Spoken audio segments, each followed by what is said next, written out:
3, 2, 1. You ready? You're listening to the Real Pineapple Podcast Network.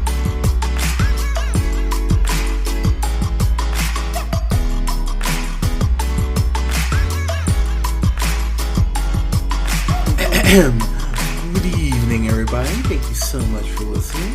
This is The Real Pineapple. This is your humble host, Hunter. Hope you guys are having a great weekend. And happy 4th of July. Well, early 4th of July. So, just to let you guys know, we will have a review up this weekend for Spider-Man Far From Home. And yeah, it's actually the only new thing coming out. And then the weekend of the 14th, or of the 12th, pardon me, we'll have a review up for Stranger Things 3 as well. So that'll be our big review that weekend. So this review, though, I'm reviewing the very first Iron Man because with Spider-Man Far From Home coming out this weekend, I figured that that's going to be the 23rd. Oh my God, there's 23 of these Marvel movies.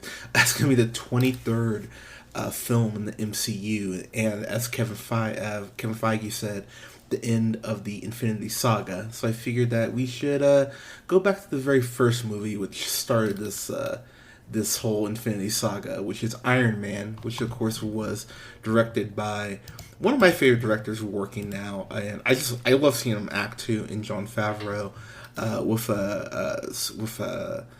Robert Downey Jr., of course, starring as Tony Stark, Iron Man, Gwyneth Paltrow as Pepper Potts, Terrence Howard for one movie, starring as Colonel James Rhodes, and then you had the dude himself, Jeff Bridges, as Obadiah Stane. So, I wasn't a huge Iron Man comic reader, really, until I was about 18, and I really started kind of deep diving more into comics. One thing I don't think that fans who don't read comics are aware of is that, Robert Downey Jr., because he's just so fucking charming, he does so much of him comes through in the character, because, you get that charisma, you get, a lot of the things that make Tony Stark. The only real key difference is that Tony Stark in the comics is way more of an asshole, and I have to give Marvel credit for early on kind of acknowledging, okay, we need to take this character in a different direction if he's going to be, profitable. Because I think outside comic book readers, if you had asked them, back when this came out, if back in 2008, good grief, that's insane, May 2nd, 2008. But if you'd ask, a normal not comic book fan about Iron Man, they wouldn't be able to tell you anything about him. They wouldn't be able to go through his rogues gallery or anything like that. And so this movie alone has made Iron Man the most profitable he's ever been right now. I mean, he's a household name. He's a A-level Marvel character at a point where when this movie came out, he was maybe like a solid B card comic book character, but because of these films, and I'm actually a fan of all three. We have not reviewed Iron Man 2, but at some point we'll get around to that. And if you've listened to our Iron Man 3 review, or haven't, you should, because we do a deep dive, me and Scott, on what we enjoyed so much about that film. But I think the biggest problem with this movie is because we've had so much come out since this initial came out. We've got Doctor Strange and Guardians of the Galaxy and Black Panther and Captain Marvel and everything in between. I think people forget how great this movie is, because I'm sitting there watching Leia, and I just looked over at a point and went, this is paced so much better than I actually remember it being paced. And I haven't watched the original Iron Man probably in about a couple of years, probably 2 or 3 years. It's been a little while, so it was cool to go back and watch this kind of with fresh eyes. And I will say, still, one of my favorite movies Marvel's done. It's definitely my top 10, if not my top 5. I adore this movie so much. So Robert Downey Jr., of course, plays Tony Stark. Oh, you know what? To throw this out there, in case you have not seen Endgame, because I am going to talk about Endgame a little bit here. I think I kind of need to, where his story starts off and everything. If you've not seen Endgame, please, oh please, just pause this, go watch Endgame. It's still out in theaters, and then come back, and then you can listen. If you're just you need to know what I give this, just know it's a really high grade, and you should watch it. So, okay, still here? Okay, perfect. So, Robert Downey Jr. plays Tony Stark, and he is basically James Bond, but he's a superhero. If you go back and watch or listen to old Stan Lee interviews, he talked about how he was kind of going for Howard, like going for that James Bond, that Howard Hughes sort of character, and so he created him, on a dare, basically, and go figure, look where we are now. But RDJ plays Tony Stark, and he's just this womanizing, brilliant scientist and weapons manufacturer who, of course, he's the figurehead, and it's his company, Stark Industries. And something I think they do such a great job of getting across here, which is important, because Tony Stark is many things. He's a womanizer. He's an alcoholic. He's a sarcastic asshole at points. But his biggest weapon, and I think if you jump ahead to Iron Man 3, that film does a really great job of it as well, like this one does. He's such an intelligent dude, and he's just so able to take... he's like the coolest MacGyver ever. Like, you watch him, and he's able to take these things that you don't think would fit together, and he makes it work. And that really shows off in his escape from the cave, which I thought was just so wonderfully done. But the movie here does a really great job of you not just loving Tony Stark before he even gets the suit, but showing that, he's arrogant and everything, but he does have this sort of, I mean, you want to say if you call it a higher calling, but he does have this pride just in his work and in his intelligence. And his intelligence is what saves him here. I mean, the suit's great and all, and it looks wonderful, but, if he doesn't get out of that cave, he's really SOL. And so, the movie does a really kind of a Deadpool-esque sort of thing, where it starts off in the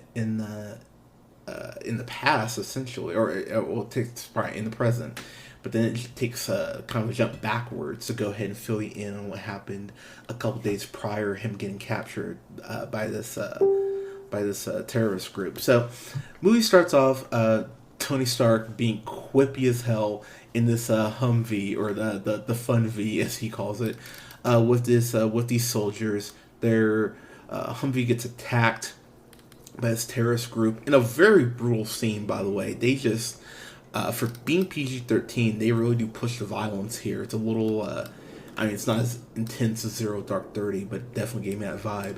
So Stark tries to get away. One of these missiles that he built, that he helped design, ironically enough, goes ahead and explodes. Shrapnel gets put into his heart. He ends up getting saved by Jensen, who was awesome. He was played by Sean, I'm going to butcher your name, sir, I'm sorry, Sean Tube.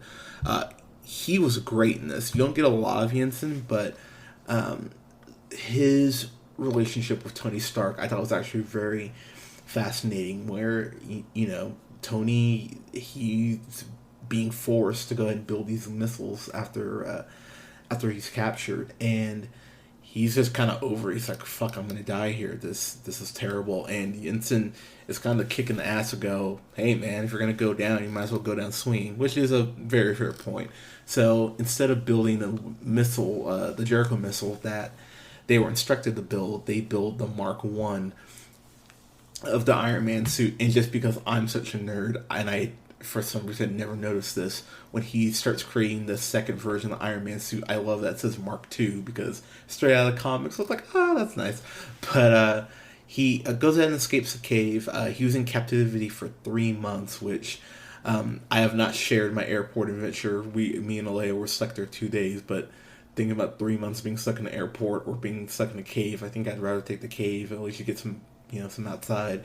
But it's But he goes ahead and gets back to the States, and he throws this press conference, which I was sitting here kind of thinking about. I'm trying to think of a tech company like I guess you could say Google. I mean, because you just have their hands in everything. It would be like if Google just said you couldn't search anything tomorrow. People would lose their minds and go, "Oh, I have to use Bing now." Oh God, like I was trying to think of an equivalent to that because he just comes out, basically buries his company and goes, "Hey, you know how we do weapons, and that's the main thing we do. Yeah, so we're not going to do that anymore. We're just going to shut that division down." And it's really cool to see how the movie plays it up like such a big deal because the press conference he has, everyone there is kind of like, what the hell just happened? And Obadiah, rightfully so, is really freaking out like, all right, dude, what the hell are you doing?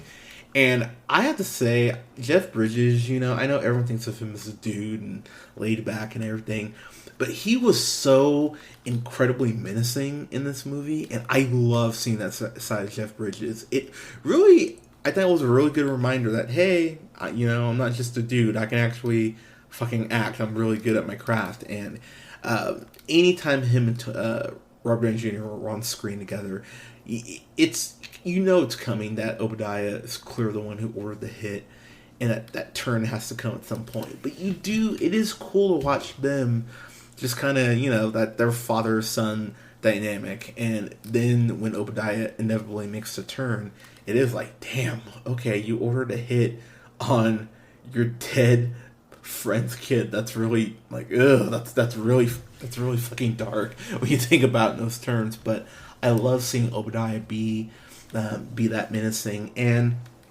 concerning this is his first Iron Man movie, going with Ironmonger as the first villain, I didn't have a problem with that. I'll get to that here in a bit, but I was happy to see Ironmonger really just straight out of the comics, just the look and everything. I was like, okay, this is really cool.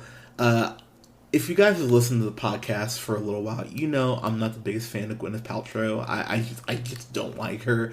Anytime I see her in interviews, she seems just overly bougie and just odd, just very odd whenever I see her and stuff.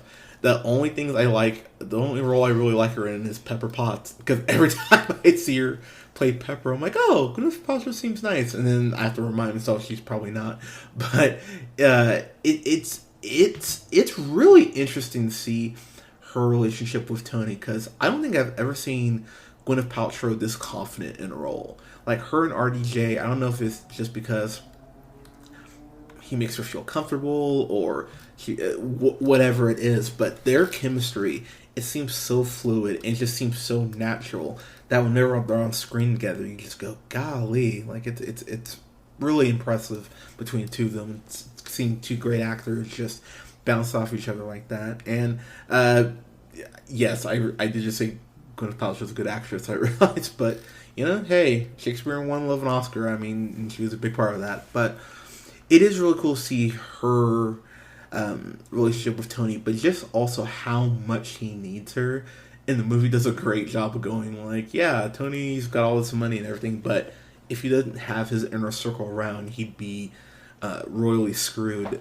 There's a great part where Tony and her are dancing at this party or this gala, and he goes like, I don't think you could tie your shoes without me. And he goes, I'd figure it out. And she goes, okay, well, what's your social security number? And he just pauses and he goes, 5. And I was like, oh shit, that's really bad. So the movie, like, it's done as a joke, but it does illustrate the fact that, he really does need her. And there's a great scene where he ends up changing his arc reactor out that he built, and he's making it sound like he's gonna die if she screws this up, and he's being such a dick about it. But it's such a cute scene, and it's the first time you kind of feel like it might be a little flirty, because she kind of she just kind of says something, and he goes, well, I don't have anyone else really besides you. And I was like, oh, okay, that was surprisingly emotional. I appreciate that. It's a really cute scene, and so when she is in danger later on, you actually feel for Tony. You want him to go ahead and save her.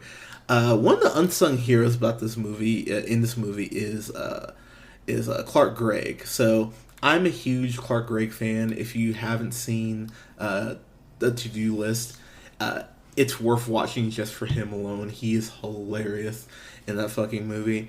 And he actually wrote and directed his first film. I want to say maybe it was like 5 or 6 years ago, called Trust Me, which I actually really enjoyed. I feel like not enough people saw that. Wow, it was close, but 6 years ago.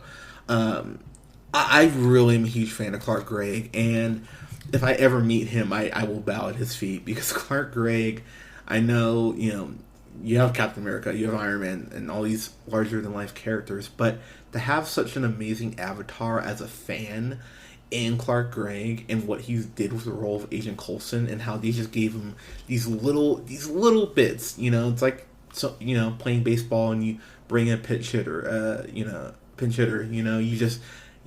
expect them to go and deliver for you, and he kept delivering. He was great in Iron Man. He was great in Thor. He was great in Iron Man 2. And then Agents of S.H.I.E.L.D. spawns off from all of his roles, and his role as Coulson. And I'm a huge fan of Clark Gregg, and I'm so happy he got this role, because apparently this was supposed to be a one-off. I can't remember if they're going to write him off or if he's going to get killed, but they just saw Clark Gregg on set and saw his chemistry and how he delivered everything. And Favreau, I guess, really pushed for Clark Gregg, which, if that's, I believe I read that somewhere, which is, if that's the case, Favreau, thank you, sir, because Clark Gregg has been absolutely amazing in this role. The other thing I do want to talk about when it comes to Jon Favreau, he's done Jungle Book. He's doing Lion King here in the next couple weeks. I think people really forget with Jon Favreau. He had done really not a lot of directing. He did this movie called Bad Cop, Bad Cop, which is a TV movie. This other TV movie called Smog. Those were in 90 and 99 respectively. He directed an episode of Undeclared, which I love that show. And then he of course did Elf, which is an amazing movie. And then Zothra Space Adventure in 2005. And that was really it. Favreau didn't have a lot of director credits to his name, let alone working with something big budget like this, which I just, you think about how much of a leap this was. But I think people forget Favreau did Swingers, and Swingers is such a well-written, tight script, very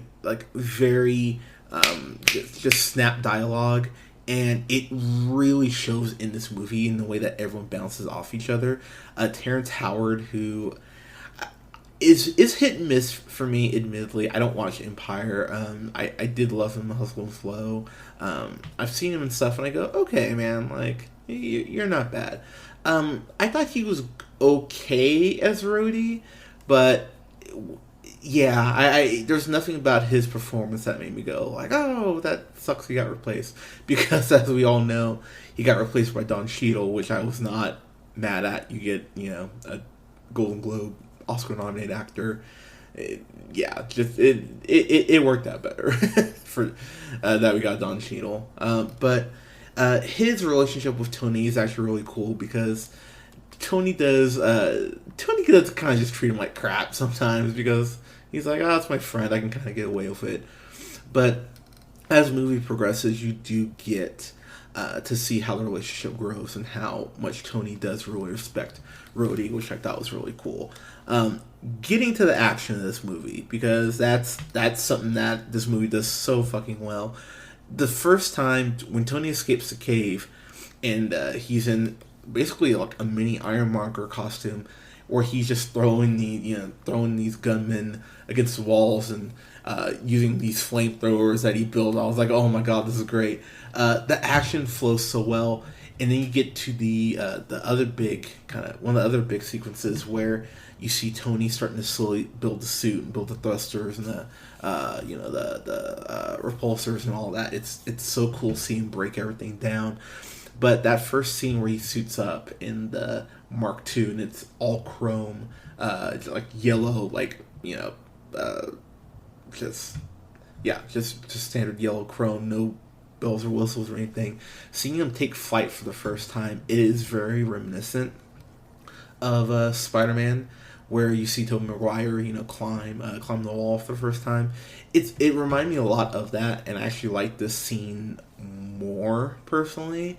There's this point where Tony goes so high that the suit freezes, so he has to break the ice off the suit, and he almost it crashes like a bug, but he catches the suit reboots just in time, and he flies past these cars on this like busy street in Malibu, and you see him just laugh and smile. I was like, oh, that's fucking cool. He's enjoying himself. I love that scene. And then we get a scene later where he goes and destroys these rogue Jericho missiles. That Leslie Bibb's character, who Leslie Bibb in this movie, she doesn't have a huge role. She plays Christine Everhart, who works for, I think they say, Vanity Fair. Yeah, it was Vanity Fair, and she just comes up and starts talking shit to Tony Stark, and Tony just as smooth. She ends up sleeping with him. I was like, "Oh, Tony, you slide boots." It's a really funny scene, but she kind of talks about how he's basically flaming fanning the flames. There we go, of war through his through what Stark Industries does, and she starts off like really just kind of giving it to him, and then he returns to the favor. I was like, "Oh, Tony, you're great." But it's funny how that whole scene breaks down, but she ends up becoming so surprisingly vital later, where she calls him out again and goes, "Look, your company's dealing under the table," and that's when you find out that Obadiah has been trying to get Tony kicked off the board so he can take over Stark Industries. And that's what leads to the big scene where him in the Mark II proper with the red and gold for the Iron Man armor. It's a really cool scene. It just shows all the different aspects of the suit. It has like little shoulder missiles that he uses to disarm these people who are those terrorists who are holding people in this town hostage, like at gunpoint. He uses those missiles, which I thought was badass. He gets shot out of the sky by a tank and just has this little missile on his arm, shoots it. You hear the ping off the tank, and then it just explodes. I went, "Yep, this movie's great." The one fight scene, or the one action scene, I wasn't super crazy about, but I will say I liked it more this time around watching it, is the last fight scene. So we get Obadiah and Tony, basically fighting each other in their own versions of the Iron Man armor, and I don't know, the fight it didn't feel as hard hitting as other fights in the MCU have been. I do like it more than the last time I remember watching it, so I mean I guess I have to kind of give it that, but I thought it was just good, not great, and that kind of made me go like, oh, alright. But to be completely honest, that happens. And maybe I'm just kind of jaded to it. That happens so much. I'm just kind of like, all right. But also, if that's the one flaw I have in the movie, I thought all the tension for it was really well done. Especially with the part where we're fighting on the roof near the end. I thought that was all great. But, yeah, just kind of the beginning part of the fight. So it ended strong, but it started off a little slow. But, honestly, that is my one complaint about this movie. I was when I was talking to Alea earlier, it was funny. I was showing her this article where Jeff Bridges confirmed that they didn't even have the script fully done when they were on set. Like, they would be in each other's trailers, like with the writers on the phone, like piecing together scenes. And when I read that again today, I just thought, God, it makes me hate Dark Phoenix even more that they had writers on set and couldn't get their shit right. So. The fact that Favreau was able to pull this all together, he fought for Robert Downey Jr. too. He said that Robert Downey Jr. at that time, we talked about what how he's risen like a phoenix, and there's been this amazing, redemption story. I'm old enough to remember when Robert Downey Jr. was getting thrown in jail. It seemed like every other week. I remember he was on Ally McBeal, and he was great on there. I think it was season 3 or 4.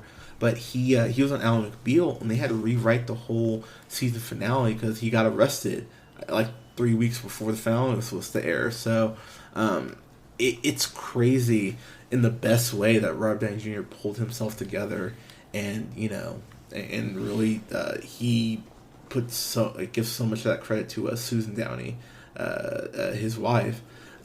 It really shows how much this man cares about this character, because I mean he's put so much of himself into the character, and clearly cares about getting the character right, which as a fan just makes me love Robert Downey Jr. even more. He's great in this. He's the best thing about this. If it's crazy to think that Tom Cruise was almost Iron Man, which just like even saying that out loud made me kind of queasy.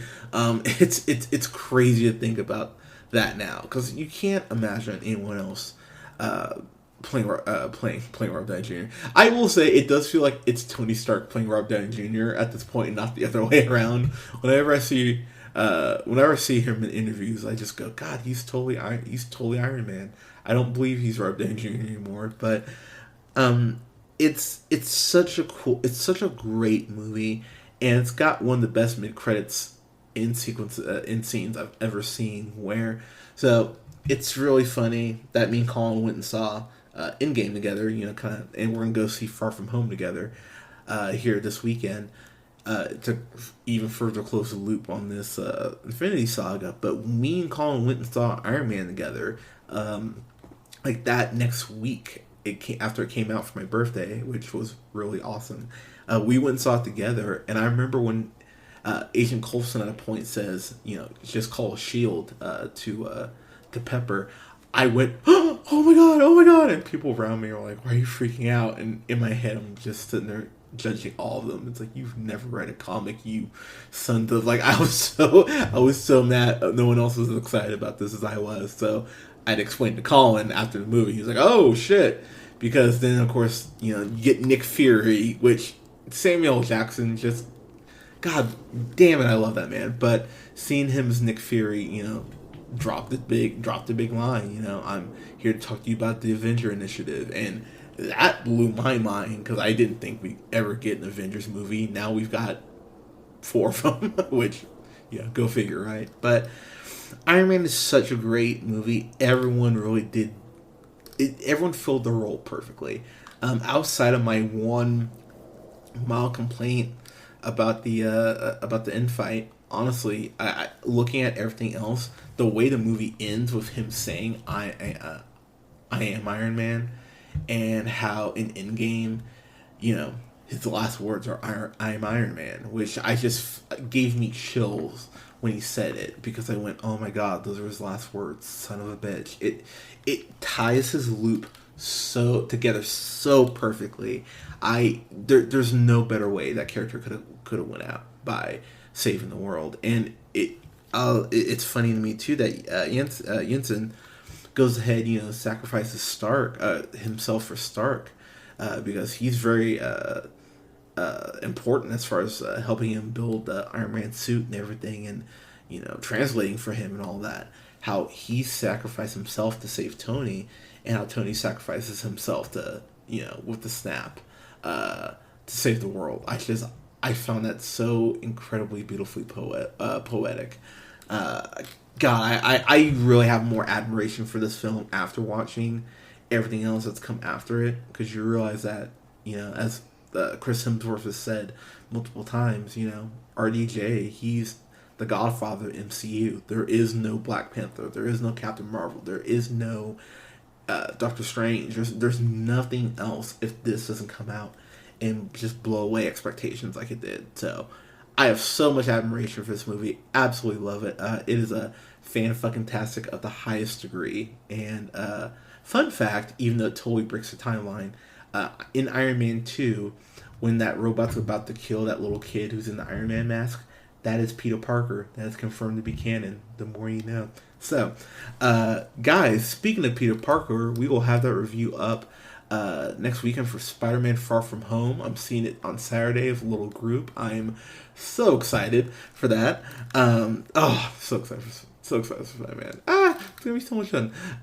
But guys, thank you so much for listening. Like, share, and subscribe. You can find us on SoundCloud, Podbean, Apple Podcasts, Google Podcasts, and Spotify at The Real Pineapple. You can follow yours truly on the Twitter at JHunterRealPineapple. You can follow Scott on Twitter at Nearmanthefirst.